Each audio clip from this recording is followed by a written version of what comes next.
Good morning. Please find your seats and prepare for this morning's service. Welcome to the Unitarian Universalist Congregation of Columbia.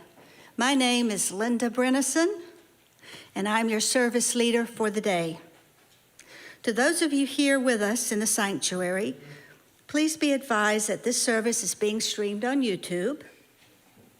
To those of you watching this stream service, we're glad to have you watching, but of course we'd rather have you here with us. Also, let me remind you that we have a pre- and post-service Zoom event, which also runs the YouTube stream of the service. Please make sure you read the announcements in your printed order of service. And to that point, I would like to say that there is one error in the printed order of service announcements. Our blessing of the animals will be held on October 9th, not October 2nd. We'll update that in future publications. And today, after the service, we will be having a discussion, and we will be serving not a light lunch, but rather heavy snacks.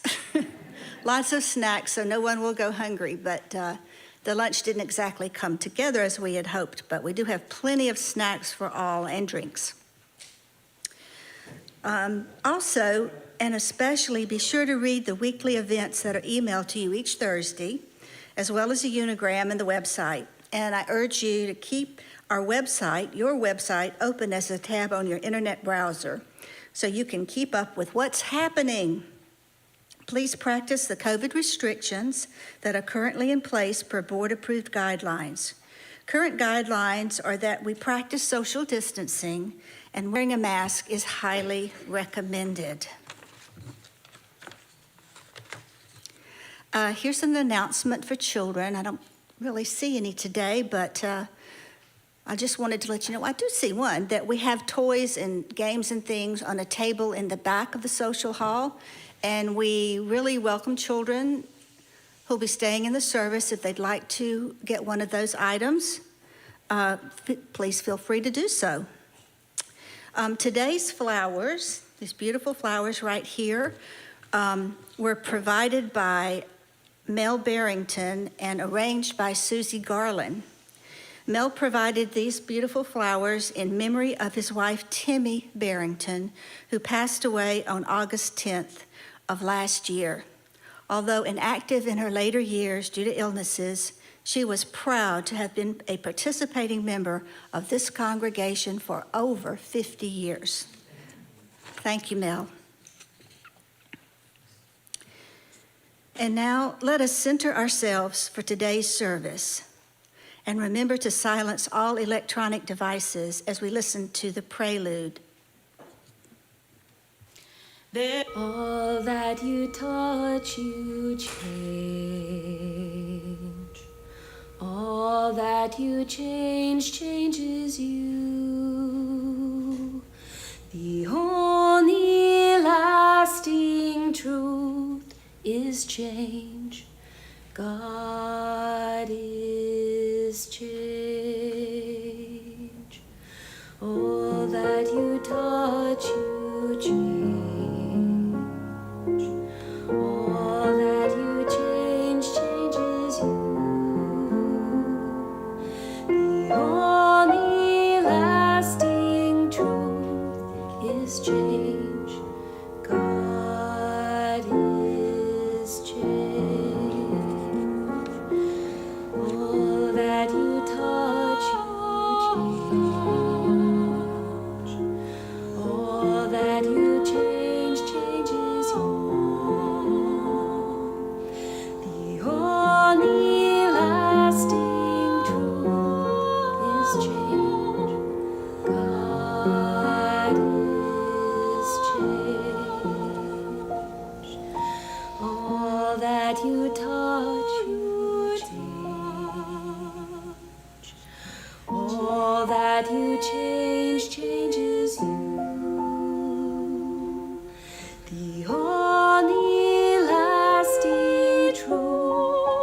is change. God is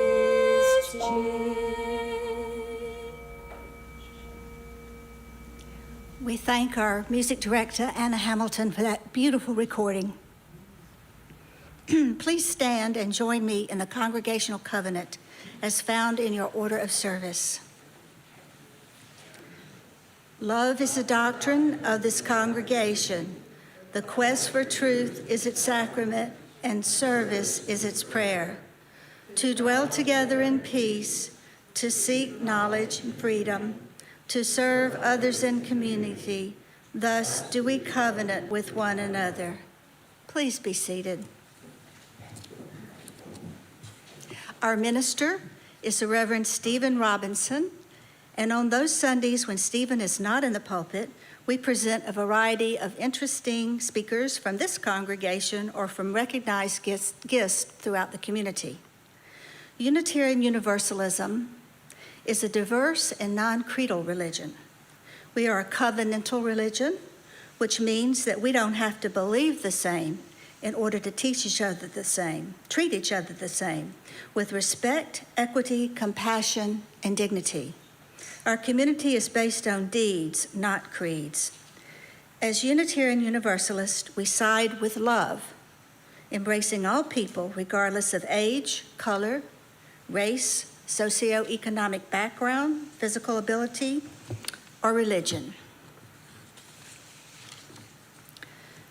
We have been officially designated by the Unitarian Universalist Association, the UUA, as a welcoming congregation. That means we welcome LGBTQ plus individuals. We especially invite families and young children. I'm not sure if we have a nursery today, but often we have a nursery if there are enough children present. We encourage everyone to wear name tags so that we may know each other better. Board members wear green name tags, and they always welcome your comments, questions, and suggestions. Would the members of our Board of Trustees please stand now so that you may be recognized? And there are some of them. Thank you. At this time, we would like to recognize any guests or visitors who are with us today. Visitors, please fill out a visitor card and put it in the collection plate. There should be one on the back of the chair in front of you. That information will enable us to send you our newsletter and emails about events, but no one will come on an uninvited visit to knock on your door. We promise you that. Now, visitors, if you are willing and able, please rise and share with us your name and where you are from, or if you have guests with you, please feel free to introduce them. Stephen has a microphone to bring around if there are any willing and able guests today. Aha. Hey, good morning. My name is Rob. This is my wife, Amy. We're visitors here, first time. Stephen, can you provide the microphone? Because I didn't hear the names. I didn't. No problem. Yeah, so my name is Rob. This is my wife, Amy. This is our first time here visiting, and we're just checking things out here. Oh, great. We're glad to have you. Rob and Amy, right? Okay, glad to have you. Any other visitors or guests today? Oh, Joan has her hand up.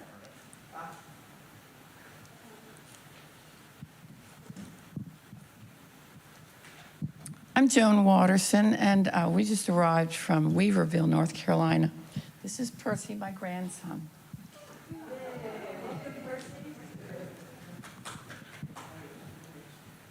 Okay, thank you. Welcome. Good to see Joan and grandson Percy.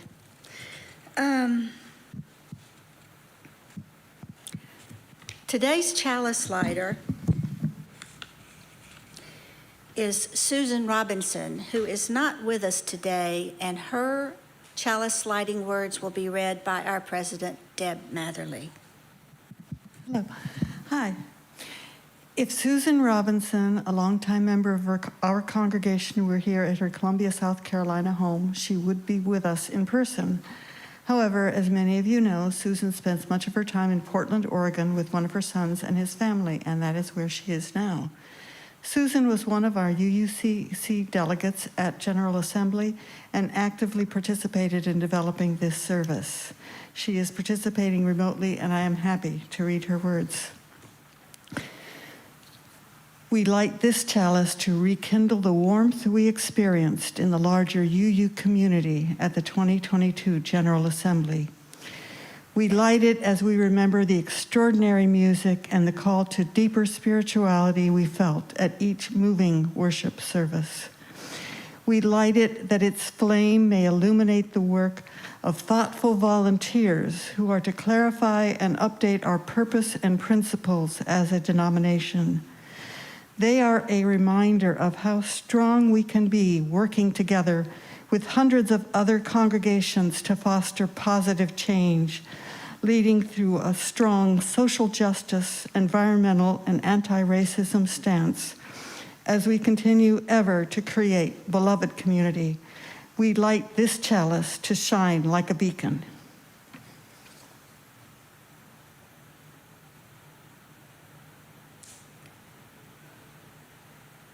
Spirit of light and life, excuse me, Spirit of light and life, come unto us. Thank you, Deb, and thank you, Susan. Now, if you would rise as you are willing and able and sing with us in your gray hymnal, number 298, Wake Now My Senses. Deb is our hymn leader of the morning.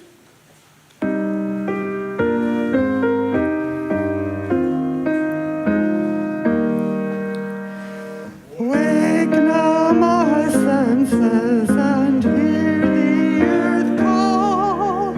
Feel the deep power of being in awe. Keep with the web of creation your vow. Giving, receiving, as love shows us how. Wake now my reason, reach out to the new. Join with each pilgrim who quests for the true.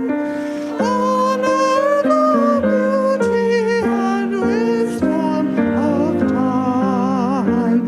Suffer thy limit and praise the sublime. Wake now, compassion, give heed to the cry. Voices of suffering fill the wide sky.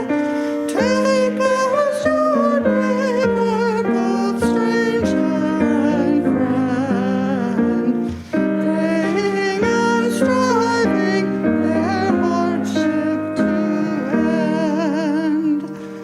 Wake now my conscience, with justice thy guide. Join with all people whose rights are denied. Take not for granted a privileged grace. God's love embraces the whole human race. Wake now my vision of ministry clear. Brighten my pathway with radiance here. Mingle my calling with all who will share. Work toward a planet transformed by our care.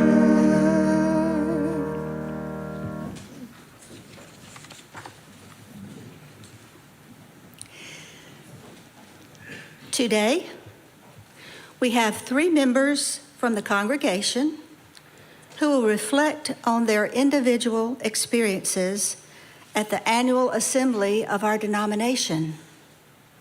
2 speakers, myself and Karen Brown, were selected to represent the congregation as delegates to the assembly.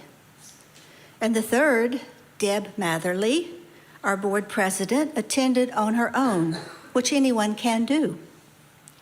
Our third official delegate, Susan Robinson, will not be here in person today, but she submitted our chalice lighting words, which Deb read on her behalf earlier. These speakers are each reflecting on General Assembly from individual viewpoints, and their opinions are their own. A hope each of us has in presenting this service is to encourage our members to consider attending General Assembly in the future. I hope you enjoy the unique and personal perspectives of each of our speakers today. Thank you.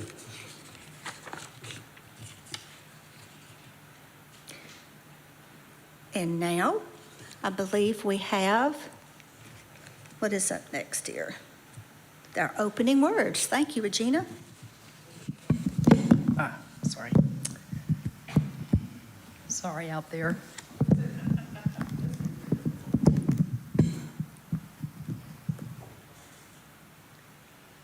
Our opening words today are written by a Canadian Unitarian minister, Philip Hewitt, and these words appeared in Beacon Press 1962 Manual for Meditation.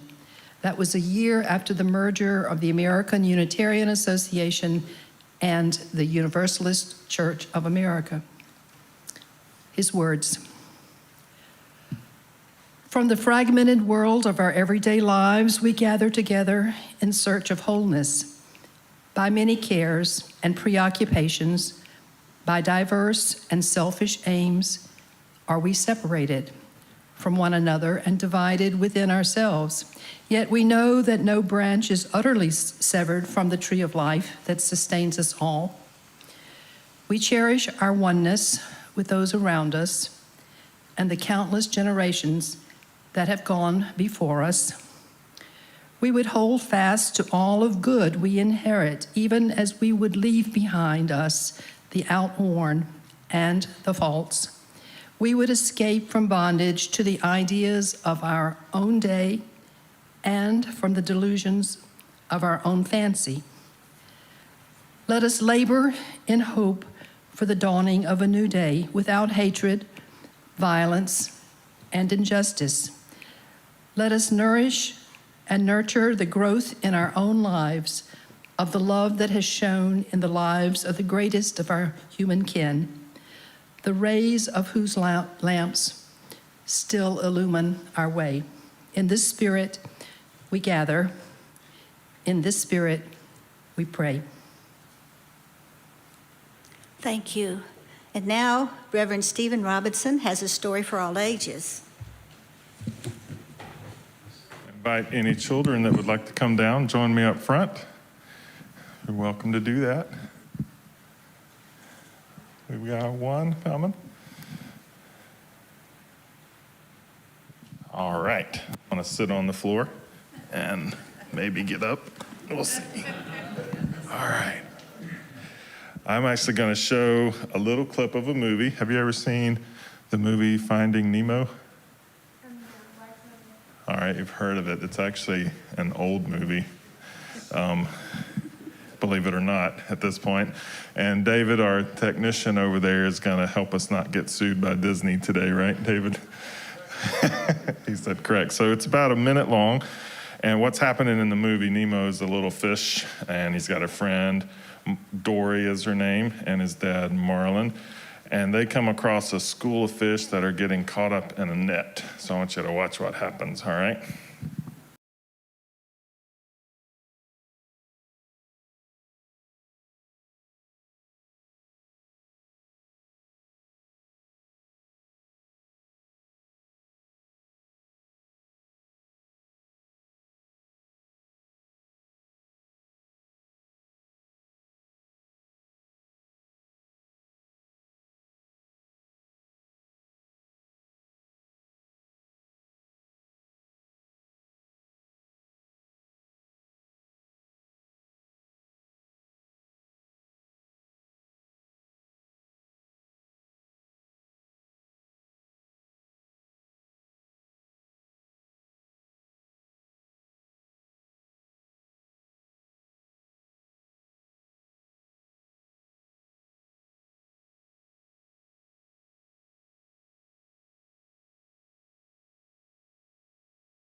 So what do you think? What did you see that happened in that clip? That they're working together to break out from that. Absolutely. That's the whole point of that scene, which is one of the reasons I love it, is that all those little individuals of fish, sometimes when you see a school of fish, it's hard to see anything but like one big glob moving along through the ocean, but it's actually little individual fish that make up that big cloud of fish, school of fish, right? And so all those individuals are unique and important, and we can do so much more when we work together toward our goals. So that's the point of that story. And I know for us as a congregation here, we can do so much more when we work together as a whole. All right, thanks for coming down, Edgar.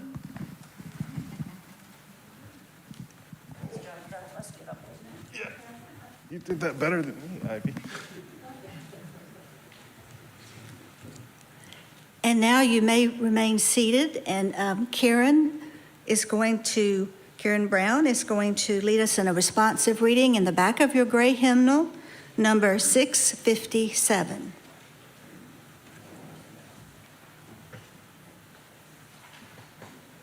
I think I'll stand down here.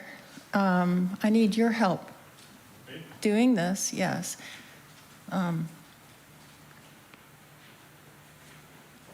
So we don't have to move the riser back there. All right. I'd like to say just a few words about the author of this reading.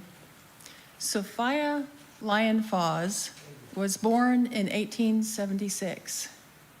She was a pivotal figure in the development of child-centered religious education programs in the United States and for the American Unitarian Association. The UU World magazine wrote this about her, quote, "The daughter of 19th century Presbyterian missionaries in China, Sophia Lyon grew up wanting to be a missionary, but the mission she embraced transformed her own culture, not some far distant land. As a teacher, writer, editor, and advocate, Sophia Lyon-Fawes helped to revolutionize American children's religious education and played a major role in what is often called the Unitarian Renaissance of the 1940s," end quote. Sophia's approach was to build on children's own experiences in the world and their explorations. She celebrated children's natural sense of wonder, their questions, and their own independent meaning-making. Her writings on religious education are so profound, we might ought to visit some of her books once again as we embark on reimagining our own children and youth religious exploration program. It Matters What We Believe, written in 1952. Some beliefs are like walled gardens. They encourage exclusiveness and the feeling of being especially privileged. Other beliefs are expansive and lead the way into wider and deeper sympathies. Some beliefs are like shadows, clouding children's days and fears of unknown calamities. Other beliefs are like sunshine, blessing children with the warmth of happiness. Some beliefs are divisive, separating the saved from the unsaved, friends from enemies. Other beliefs are bonds in a world community where sincere differences beautify the pattern. Some beliefs are like blinders, shutting off the power to choose one's own direction. Other beliefs are like gateways, opening wide vistas for exploration. Some beliefs weaken a person's selfhood. They blight the growth of resourcefulness. Other beliefs nurture self-confidence and enrich the feeling of personal worth. Some beliefs are rigid, like the body of death, impotent in a changing world. Other beliefs are pliable, like the young sapling, ever growing with the upward thrust of life. Thanks. Thank you. And now we move on to our candles of community. If you have a significant personal joy or sorrow or concern, sorry, I have a lot of pages here, you would like to have shared from this pulpit, please phone or email Andrea, our administrator, by noon Friday. If you would like to speak for yourself before the service begins, pick up one of the candles in the basket on the entry table and come forward to speak briefly when requested. For those of you on streaming, if you would like to have a candle lit, please text or email Andrea, our administrator, to have it read during the service. To begin with, we have a submission from one of our members, submitted by email, a candle of concern from Nina Gray. And she wrote, I would appreciate a candle being lit this Sunday. My sister Susan fell and broke her left hip yesterday and is in the hospital awaiting surgery. Please ask the congregation for well wishes and prayers for her swift recovery. Nina will be listening in the service on YouTube. So Nina, we are sending our thoughts and best wishes to your sister. Will those of you who have taken a candle, please come forward at this time. Does anyone have a candle to bring forward? Apparently not. So, Deb, if you'll help me light one final candle. This one right there. For those joys and concerns that remain silent in our hearts.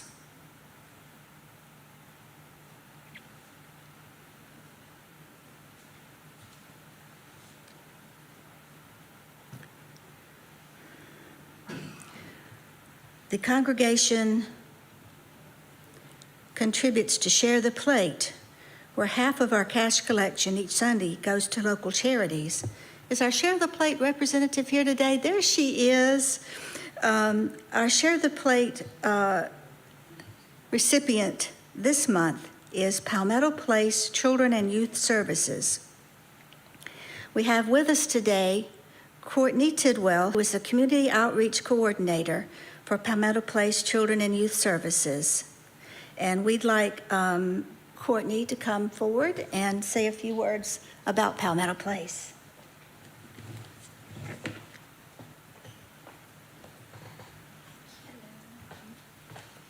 Good morning. So my name is Courtney Tidwell. I'm the Community Outreach Coordinator for Palmetto Place Children and Youth Services. If you've been with the congregation for a while, you've heard about us. I've been here maybe 3 summers in a row to talk about our services, but we are always growing and changing lives here in the Midlands. So at the end of the month, Braylon's going to come by and talk about some stories about some clients of his, but I'm just going to give you a general overview of our programming. So we have 2 locations, and a lot of our youth come in through our first house in West Columbia, which we call the Oaks. We get referrals from school social workers who, they notice that a kid's grades are slipping or, their behavior's changing. They come and they say, hey, what's going on? And, well, I've been couch surfing, my mom kicked me out, or we're all homeless and mom's going to a shelter that doesn't allow young men. So I've been sleeping at my friend's house this night and sleeping in my car other nights, things like that. So they get referred to us. We're not with foster care youth. These are unaccompanied youth, which are teenagers that are homeless and are not in the system at all. The length of stay is just dependent on the youth. We might get somebody that is 18 that just graduated high school and is already lined up to go to college at the end of August, and they just need a place to rest their head and get their thoughts straight for a few weeks. On the other hand, we might get somebody that's 18 that dropped out of the 10th grade so that they could work under the table somewhere and make money for their family. So they're going to live with us, 18 months while we're getting all of their academic stuff straight and helping them find employment. And then we have a second campus on Colonial Drive, which is like a next tier of independence. Some of our youth, after they graduate the program in West Columbia, the Oaks, they're ready to go off and live on their own. But other times, you might have had somebody who their parents told them their whole life, when you turn 18, you're out of here, figure yourself out, but didn't give them any skills to really be successful at 18. So as soon as they turn 18, they sign a lease and then they're evicted 3 months later. So now they have an eviction on their record and they can't get a place. So they could move into our second tier program for youth that are more independent. They usually have a car, they have a full-time job, and we're just working to try to find a landlord that will make exceptions and understand that they've been through our programming and that they are ready to make more responsible decisions. And then we have a rapid rehousing program, which Braylon will talk more about at the end of the month, but that puts youth who are homeless into their own apartments if they qualify and they're ready. So full scale, we're working with youth ages 14 to 24. We also are partnered with a national program, Safe Place. We have a lot of quick trip grocery gas stations popping up. You guys may have seen those like yellow diamond signs that say Safe Place on that. If a youth 14 to 24 walks into the Quick Trip and they say, hey, I'm homeless, or hi, there's someone out here that's like trying to traffic me or anything crazy like that, they can call Palmetto Place, get with an agent, and then one of our staff will go to those locations and troubleshoot and resource navigate for that youth. And then if they need to, they'll come live with us, or they'll stay with us until we can work something out with the family. So y'all's support means so much to us. It means so much. Our youth want to be just like every other youth, people who are stable housing. So our youth are still football players, cheerleaders. We have 5 youth that are going off to university at the end of August. So we're just seeing really great things. A very short story, just I want to tell real quick. One of our youth that's going off for college, he was talking to me and he wanted to go to Johnson Wells. He's amazing. He's a chef. He competed in our annual chef's competition in April. And then he sat down and he was like, Miss Courtney, I talked to my case manager, and even though that school is great, there are some tech schools that are offering free culinary arts programs, and I don't want to go ahead and get myself in debt before I'm even out of here. And I was like, oh my God, the program's working. So it's really great, and we appreciate your support, and thank you so much.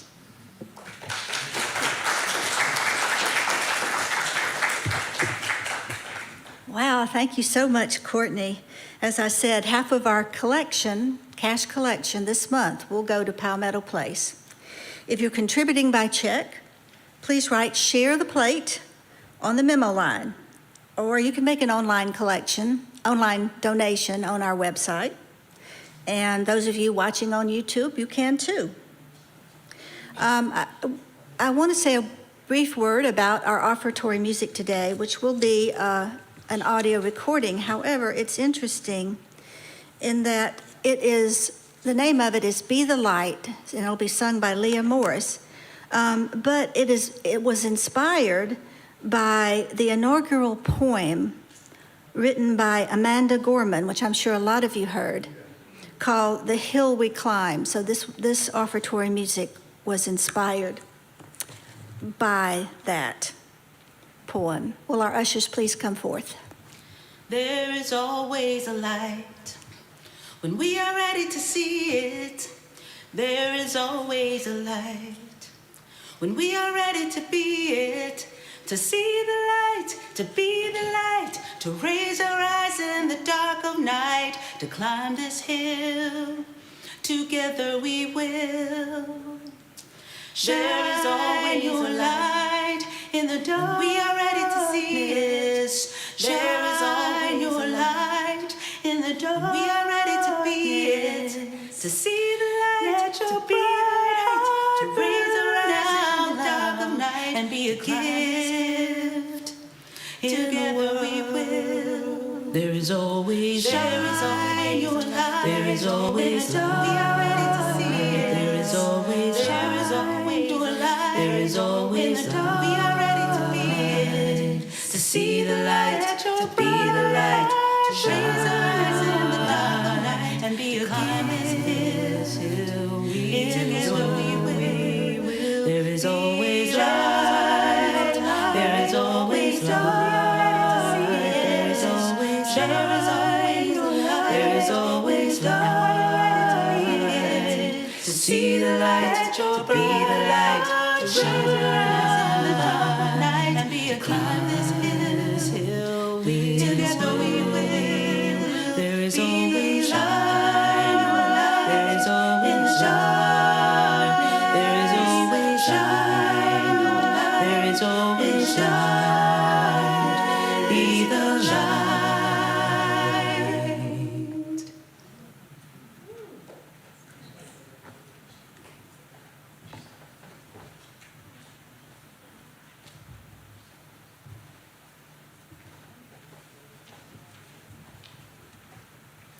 We receive these gifts with gratitude and appreciation.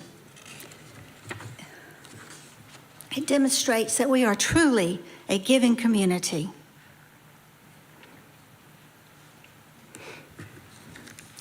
And now we move on to our reflections. And I get to go first. And I'm Linda Brennison. And I've been a member here since 2005. And like most UUs, I chose Unitarian Universalism as my religion. It was not chosen for me by my family or imposed on me by any other individual, but was a personal choice. Unitarian Universalism is indeed a chosen faith. Every member is on equal standing with every other member, no matter how they came to be a UU or how long or short they have been one. So today I'm here to provide you with an overview of a portion of the annual General Assembly of the Unitarian Universalist Association. I will be referring to these as GA for General Assembly and UUA for Unitarian Universalist Association. The UUA is the central organization for the Unitarian Universalist UU religious movement in the United States. The UUA has more than 1,000 member congregations. During GA, participants worship, tell their stories, learn, connect, and make policy for the association through democratic process. Anyone may attend. However, congregations must certify annually to have voting delegates. The number of delegates is based on the number of members a congregation has. UUCC has 3 certified delegates appointed by our board this year, all of whom attended the 5-day assembly virtually. The in-person business portion of GA took place in Portland, Oregon, and many of the events, including all of the worship and business, were live streamed on YouTube. Next year in June, GA is scheduled to be held in person in Pittsburgh, PA, as well as virtually. This in-person plus virtual format is called a multi-platform event. Having GA as a multi-platform event makes it easier to attend for those who, for various reasons, cannot travel to the event in person. Also this year, for the first time, credentialed delegates could attend business meetings at no cost. For a fee, virtual attendees could also view dozens of pre-recorded, on-demand webinars on a variety of subjects of interest to UUs both within their individual congregations and in the wider community. Early in the fall, I know a lot of you are interested in this, the on-demand content will be available for public viewing. And that would be at the UUA website.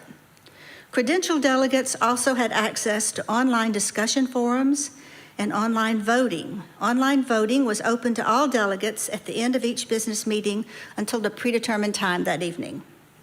A mini assembly was held for delegates prior to GA for presentation, discussion, and voting on amendments to the business resolution, which would be voted on later at GA.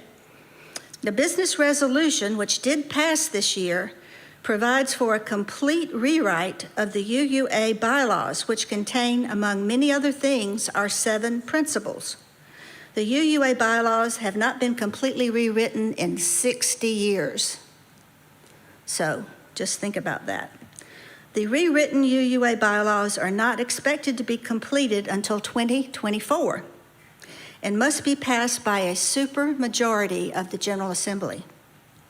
I want to really stress the point that the delegates' amendments to the business resolution require annual updates and rationale for all rewrites, and to do the revisions of the bylaws, the appointment of a task group composed of both UUA board members, UUA staff, and UUs who are non-board members and non-staff members.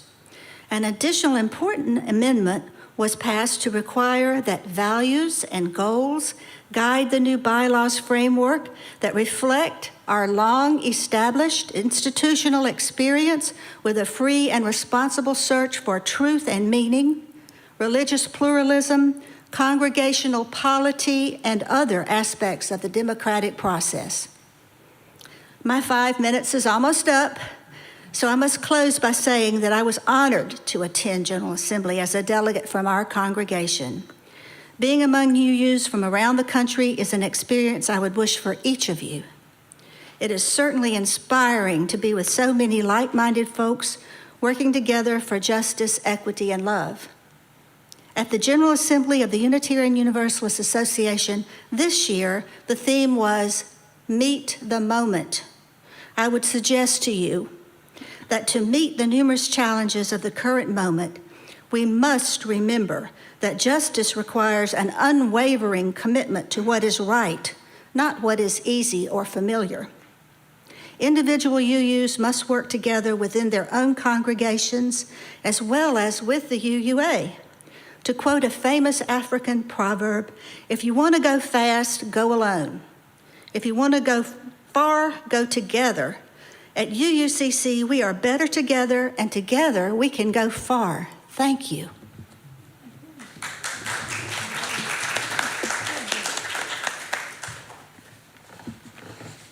Okay. Oh, I feel tall. Okay. Hi. This was my very first General Assembly after more than 30 years as a UU, and it won't be my last, knock on wood. I wish I had started attending earlier. The format was hybrid, as Linda said, and it was quite a feat. There were over 1,000 attending in person, almost 1,600 attending virtually, and about 300 business-only attendees, so 3,224 altogether. There were a total of 1,776 delegates from 597 congregations from 51 states, including DC, and 3 countries. The GA program book is available on the UUA website, about 100 pages altogether, with a full schedule of events, as well as brief descriptions of the different programs and workshops, bylaws, resolutions, and more. And as I said, much of this is still available online. And 5 minutes can't do justice to 3 full days with many options, much less the pre-conference sessions. So I hope I can encourage you to explore for yourself and perhaps attend in the future. It's hard to say what I like best. The on-demand video webinars available before the start of the conference were varied and often very powerful. Antidotes to conflict poisons, learning to engage lovingly, a play workshop for multicultural competence, talks about Margaret Fuller, Howard Thurman, climate change, growing action networks, so many, many things, and more than I could take in. Now, Bill Sinkford's opening message was very powerful and had a later message that, to me, was a mesmerizing meditation, inviting us to imagine ourselves coming forward, sharing in the presence and welcome and blessing. It's hard to describe, but I truly felt loved and part of a much larger, loving community of people who truly care about each other, about this faith, about healing ourselves and our world and making it more whole. It proved to me that we UUs can be very spiritually and emotionally connected while preserving and honoring our humanist, scientific, activist, and very logical selves. The music throughout was vibrant, evocative, often inspirational. Choirs, solos, duets, small bands to orchestras, some very familiar and some new, and including a couple new pieces by Leah Morris, like our offertory today. The multi-platform format can be daunting, but overall was done very well. And there were quite a few in-person only workshops and musical performances that I know I would have enjoyed. And I will look into attending next year in person in Pittsburgh. There were chances to chat online or look for people you knew, and I did a little bit, but I think I would enjoy in-person chance encounters, casual conversations, as well as some of the in-person workshops, music, games, and more. The Ware lecture was outstanding. Prior to the lecture, they displayed the sequence of Ware lecturers since it was established in 1922. True luminaries of intellectual and spiritual leadership, as well as some I didn't recognize but probably should. I particularly took note of the handful of Black leaders as well as an increasing presence of female leaders over time. Martin Luther King Jr. in 1966, Jesse Jackson, 1979, Vernon Jordan in 1981, Shirley Chisholm in 1985, and Marion Wright Edelman in 1993. This year, Ibram X. Kendi was the Ware lecturer. As you probably know, he is the author of 5 straight #1 New York Times bestsellers, including How to Be an Anti-Racist and the National Book Award-winning Stamped from the Beginning, A Definitive History of Racist Ideas in America. In 2020, Time magazine named him one of the 100 most influential people in the world. The lecture was actually more of a conversation with Reverend Susan Gray posing questions and Dr. Kendi responding.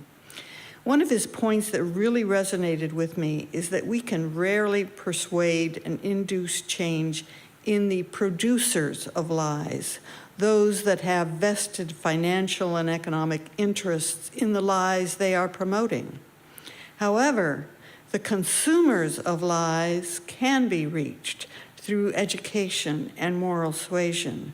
That's both helpful and hopeful.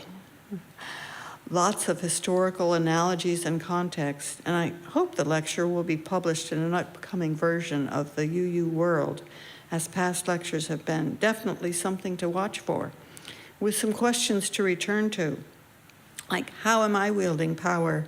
How can we organize with others? How can we truly recognize differences, not to rank differences or to compare, but to recognize and value differences? In sum, I truly valued the experience. I wish you all could have been there, as you would have each have come away with a different experience and perception. But it was truly a growth experience and one I definitely want to repeat and hopefully share with you. Thank you.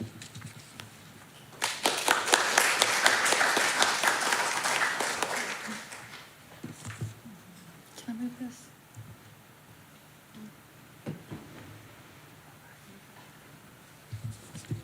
Thank you, Deb.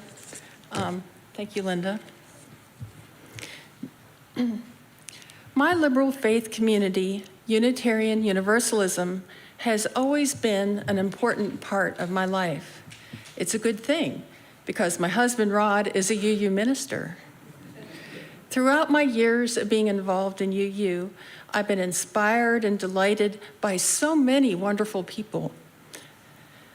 UU has been my home. It's been my refuge, my community, a valued source of inspiration, hope, meaning, and connection for me. I was lucky to be born into UU. This congregation has been something of a home base for me for nearly 50 years. As many of you know, my mother Gertrude was an active member in just about every aspect of this congregation for most of those 50 years. And my father, Ron, has been a member here now for 62 years, I think. But think of that, 62 years.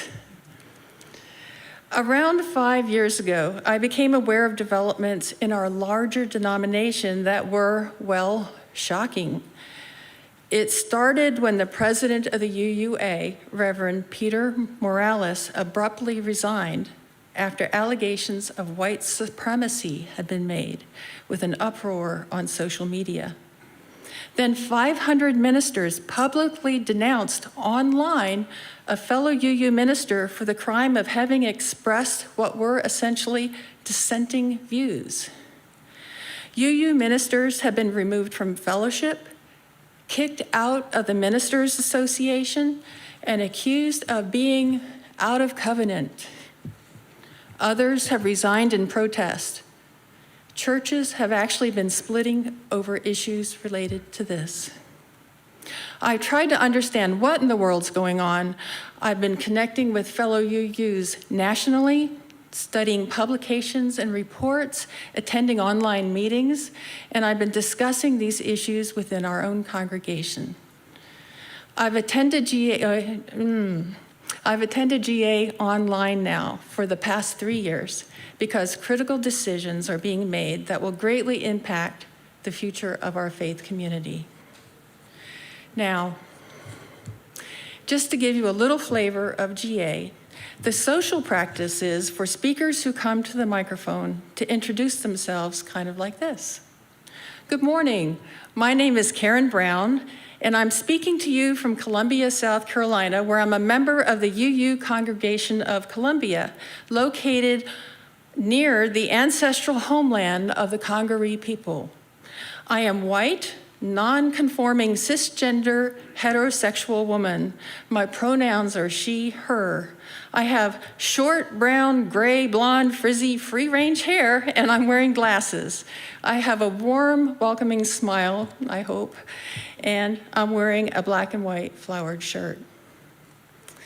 This year, I was glad to hear some lighthearted humor added to these introductions, which are done in part to provide a visual description for people who are visually impaired. At previous GAs, the threat of being kicked out of GA has hung over my head like the sword of Damocles. Simply asking a sincere question or expressing disagreement can be arbitrarily ruled out of covenant or causing harm. Since I had a lot of questions, as you might have guessed, that was a real threat for me. Yet, being a delegate, if I were kicked out of GA, I wouldn't be able to cast a vote on behalf of our congregation. What a bind. This year, the threat was still there, but it seemed a little less intense, and the program seemed a bit more positive than the previous 2 years, from my perspective. However, I'm also aware not all UU voices were allowed at GA. I thought that our congregation was unusually well represented by our delegates. I commend them. They were active participants in all the business meetings. As Linda Brennison mentioned earlier, the UUA board put forth a resolution to overhaul the UUA bylaws. One delegate proposed an amendment requiring that the core elements of UU be retained. I personally was relieved that this amendment passed, but stay tuned. I do believe that I owe you an honest appraisal of what I see happening within the UUA, though today's service is not the time or place to go into great detail. I should mention I am speaking only for myself. I believe Unitarian Universalism is facing an existential threat. The principles and values we hold dear are being discounted and discarded.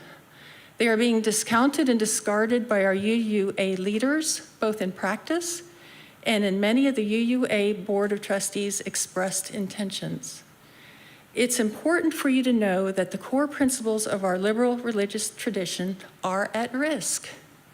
Respect for the dignity and worth of all persons, individual freedom of conscience, freedom of belief, democratic process, congregational autonomy.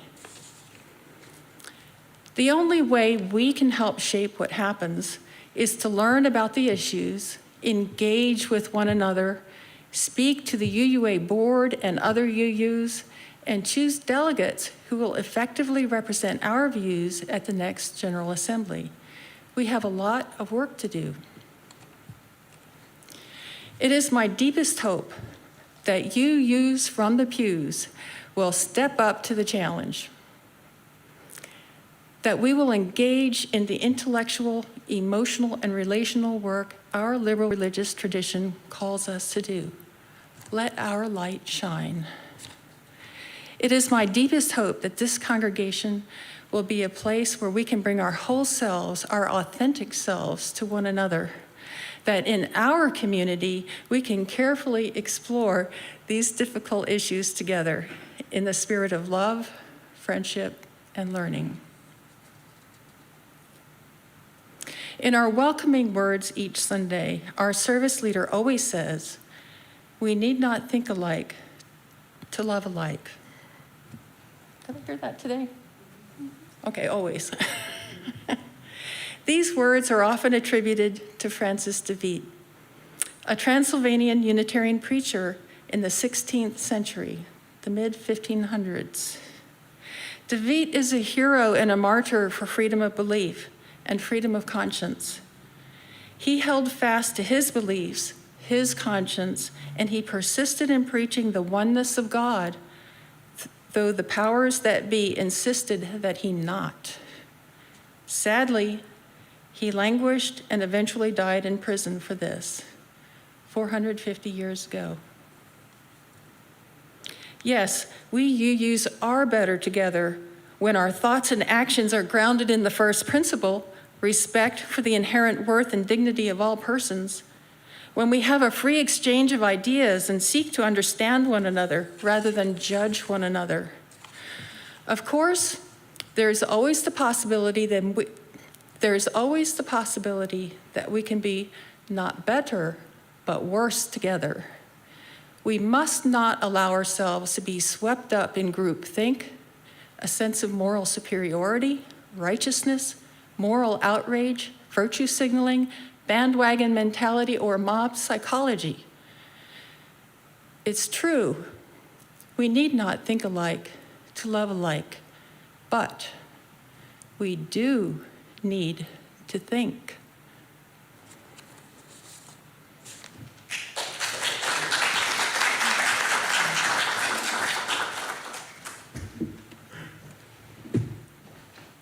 Sorry. Shorty is back. Had to get something for me to stand on. Would you please rise and join in singing hymn number 1028, and we do ask singers to mask. Thank you. Green, teal hymnal. Teal hymnal. Looks like this.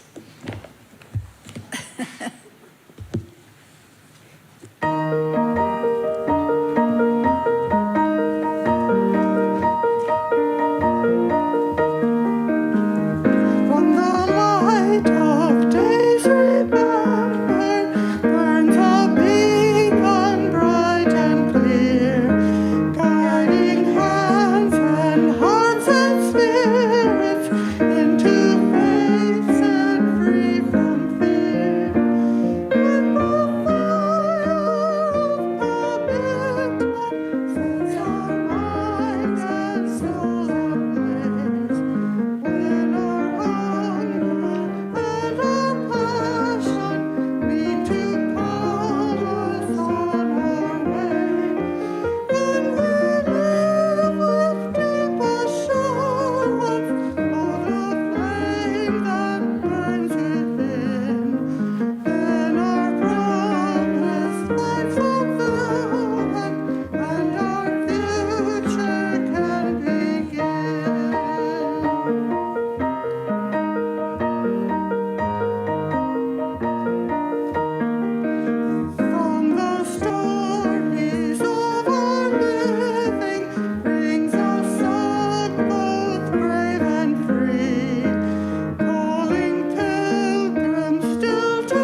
you. Thank you. And now our closing words.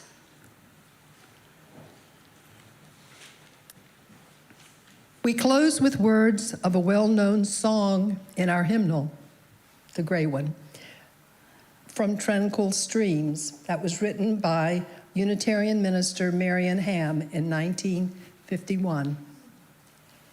As tranquil streams that meet and merge and flow as one to seek the sea, our kindred hearts and minds unite to build a church that shall be free.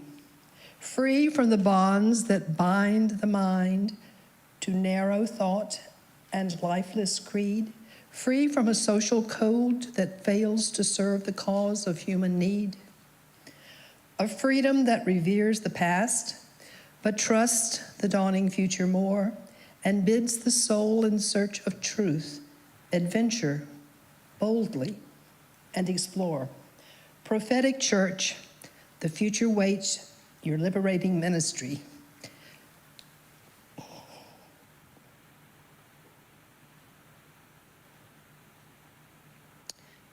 Go forward in the power of love.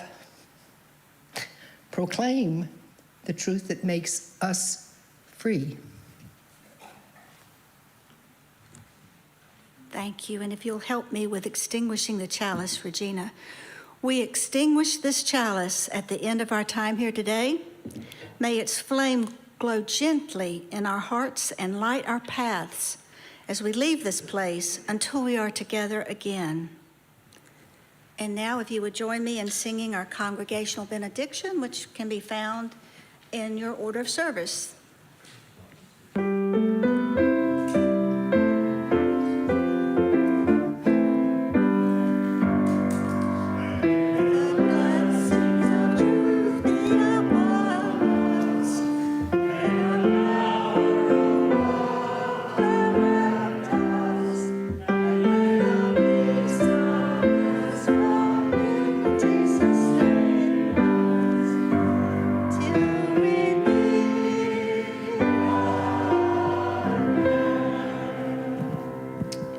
Thank you to Linda, to Deb, to Karen, Regina, for helping to organize this service, and Karen for the music. Thank you all for being a part of this. Obviously, service focused on both the General Assembly of the UUA and the work that we have to do in our relationship to the UUA and the denomination and some of the changes.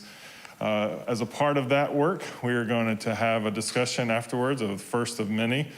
Today's focus is led by Rebecca Drennan and myself, and we'll focus on the purpose of the UUA. And so we invite you, after a time of socializing, to stick around and join in that discussion. I want to just thank everyone for being a part of the service today. For the visitors that were here, we welcome you and hope that you return. Give us an opportunity, if you will stick around, to get to know you better and for you to get to know us. For those joining online, we are glad that you joined us today to be a part of this community. Thank you for being a part of the service.